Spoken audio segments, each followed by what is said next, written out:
Hey everybody, I wanted to make a video on today, Sunday, the May 20th. And today for many of you, you know that this is the day of Pentecost. This is what the church celebrates as the day of Pentecost. What is Pentecost?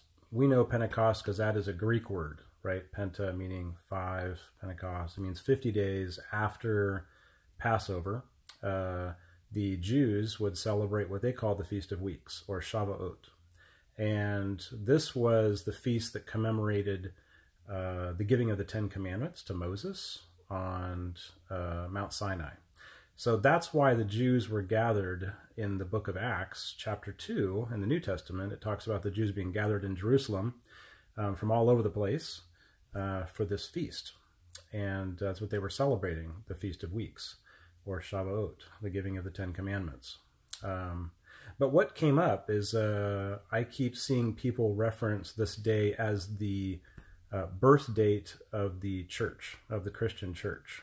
And I just wanted to clarify that that really is not the birthday of the church, because the birthday of the church happened when Jesus was resurrected, right?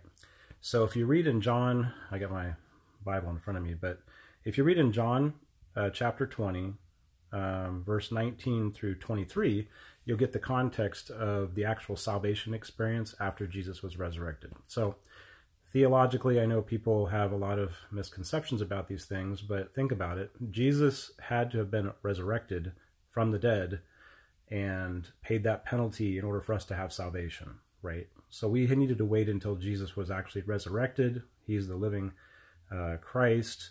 And then he gives salvation to his disciples first. So he shows up in a room, and verse 19, John 20, again, it says, "On the evening of the first day of the week, when the disciples were together, with the doors locked in fear of the Jewish leaders, Jesus came and stood among them and said, 'Peace be with you.'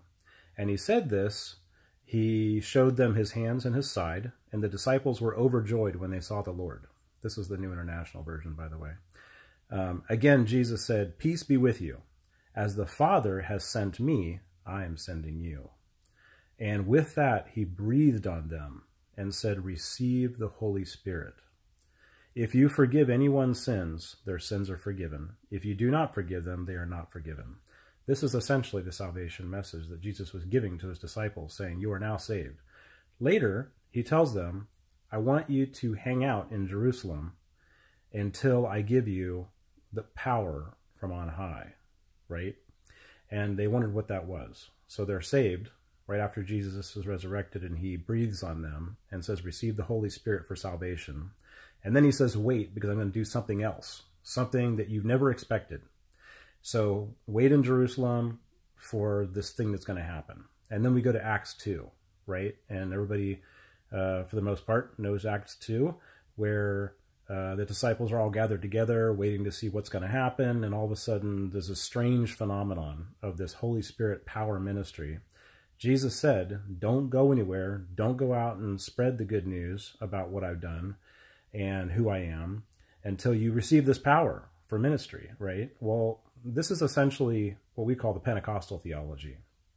A Pentecostal theology is the theology that you are saved and you receive the Holy Spirit for salvation, and then as a second thing that could happen at the same time or could happen a little bit later, but it's a second thing, you are filled with the Holy Spirit. If you read the book of Acts written by Luke, who is the disciple of Peter, you will realize that Luke is talking about this filling with the Holy Spirit as an event.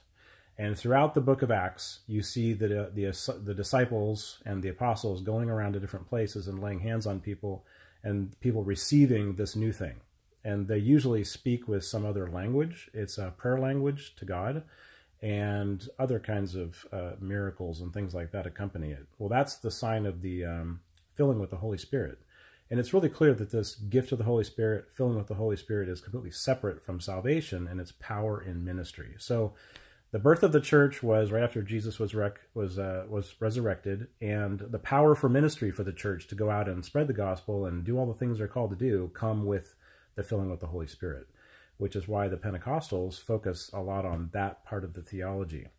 If you say the birth of the church is at Pentecost, then you're saying that this filling with the Holy Spirit thing is equated with salvation altogether. And don't think that's really what most Christians who are reading the Bible would understand. But go read it. Read chapter 20 of John at the end there, and read Acts 2. And you can read the timeline in between.